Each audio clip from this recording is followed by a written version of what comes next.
આ માતૃશક્તિની ભક્તિથી આ પૃથ્વી સારી રીતના ચાલી રહી છે. હું નહીં તો આ પૃથ્વી હમણાં હતી નથી થઈ જાય હું.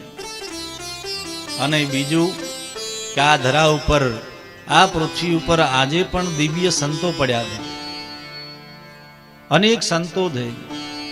પૂજ્ય ગૌઋષિ દત્ત શરણાનંદજી મહારાજ જેવા દિવ્ય સંતો, પૂજ્ય જલારામ બાપા, પૂજ્ય આનંદ પ્રકાશ બાપુ, પૂજ્ય સદારામ બાપુ, અનેક સંતો આ પૃથ્વી ઉપર થયા ને એ સંતોના ચરણ અને રજને લઈ ગૌ માતાની ચરણ રજ અને આ માતૃશક્તિની ભક્તિને લઈને આ પૃથ્વી સારી રીતના ચાલી રહી છે.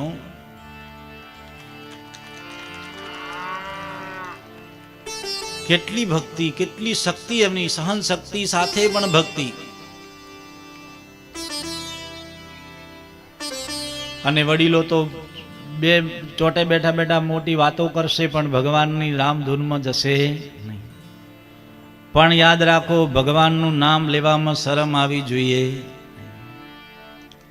ભગવાનનું નામ તમે કોદાળી કોદાળી કોદાળી બોલશો તો તમને કોઈ પાવર નહીં મળે. કોક તમને કોદાળી પકડાવશે એટલે બેઠો બેઠો ખોદ્યા કર કોકની કે જમીનની.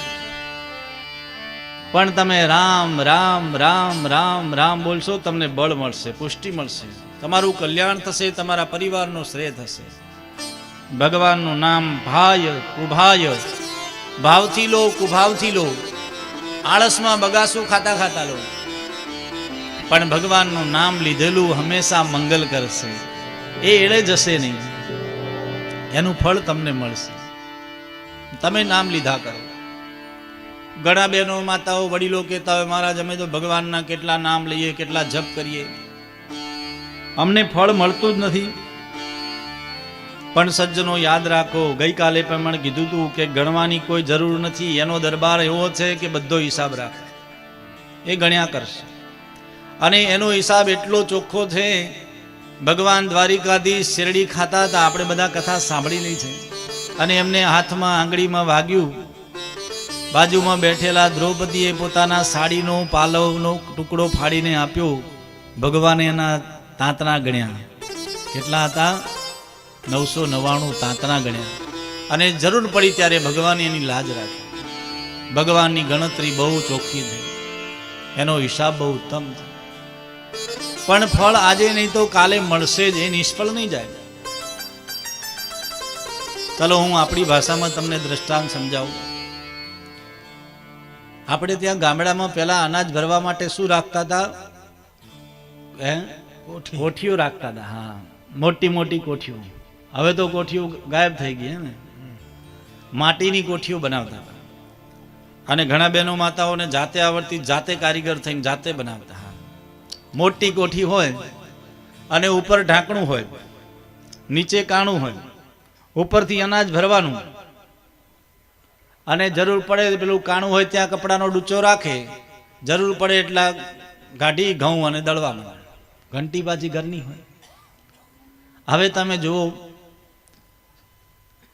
શિયાળામાં ઘઉં ભરી દીધા હોય, જ્યારે એની સિઝન આવતી હોય ત્યારે ઘઉં આખા ભરી દે અને જરૂર પડે એમ ઘઉં ગાઢતા જાય ને ખાતા જાય. હવે ઉનાળામાં પાછું ઉનાળુ બાજરી પાકે તો શું કરે આપણા વડીલો? બીજી કોઠી હોય ને તો એમાં બાજરી ભરે, અથવા તો એ કોઠી અડધી થઈ હોય એમાં 1-2 કોથળા નાખી દે, અથવા તો વેલા પાંદડા નાખી દે અને એની ઉપર બાજરી ભદ્રાવે. નીચે ઘઉં, ઉપર બાજરી, 2 in 1. આપણા વડીલો આવા હોશિયાર હતા, 1માં 2 કામ કરતા હતા. આ કંપનીઓ વાળા હવે શીખ્યા. હવે તમને એમ થાય કે મારા ઠંડી પડે છે, કંઈક વાતાવરણ ઠંડુ છે ને આપણે બાજરીનો રોટલો ખાવો છે, તો પેલું કપડું ખેંચશો તો શું નીકળશે? ઘઉં નીકળશે. એક દિવસ તમને બાજરીનો રોટલો ખાવા મળશે, પણ ક્યારે? ઘઉં પૂરા થશે. આપણે જે ભગવાનનું નામ લઈએ છીએ, દાન કરીએ છીએ, પુણ્ય કરીએ છીએ, પૂજા પાઠ કરીએ છીએ, એનું એક દિવસ ફળ મળશે. પણ મારા તમારા કરેલા કર્મો એક દિવસ ભોગવવાના પૂરા થશે ને, સુખ આપણા ઘરે આવશે. એ ક્યાંય દૂર નથી. આપણે તો કર્યા કરવાનું, એનું નામ લીધા કરવાનું, એના નામે દાન કર્યા કરવાનું, એનું ભજન કર્યા કરવાનું, એનું નામ લીધા રાખવાનું.